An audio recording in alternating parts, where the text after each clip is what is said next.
À Lille, c'est compréhensible parce que ça t'ouvre un panel. Pardon les amis. Je peux rien faire contre Sean Connery. Je peux pas rivaliser. Avant les notes et le JT Express de France Piron donc.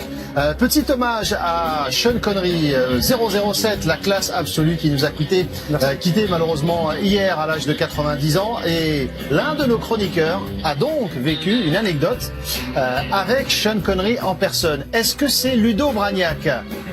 Je dis non. Est-ce que c'est Dave Apadou? J'aurais tellement aimé. Il aurait aimé, mais c'est non. Est-ce que c'est le président Raymond Domenech?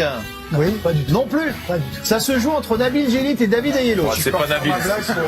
Pour éluder la question. Connery, oui, Sean, non.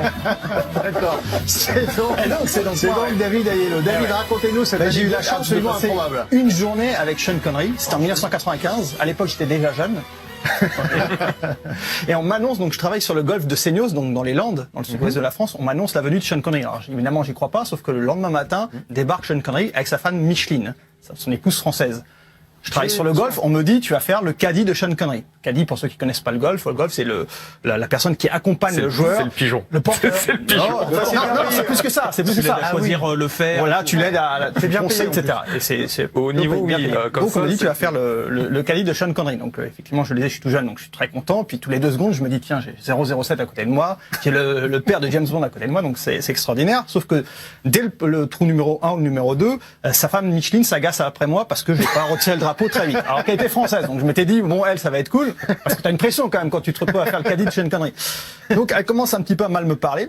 Et là, je prends la Golfette, donc la petite voiture pour aller au trou suivant, parce que je faisais également le chauffeur également pour monsieur Connery.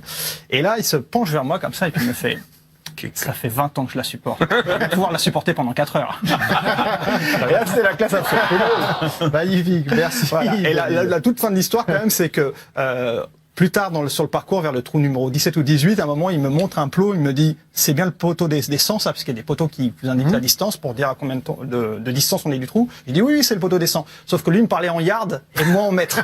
Donc du coup, je l'ai mal conseillé. Il a pris un mauvais club à cause de moi. Il a balancé la balle n'importe où. Il m'a regardé, il m'a dit est-ce qu'on avait dit que c'était le poteau des 100 yards? Pas exactement. Il est resté court. Et voilà, il a été super courtois et comme Nabil l'a dit, il a été très généreux en plus derrière. C'est vraiment la classe absolue. La classe Sean Connery qui nous a tous marqués évidemment.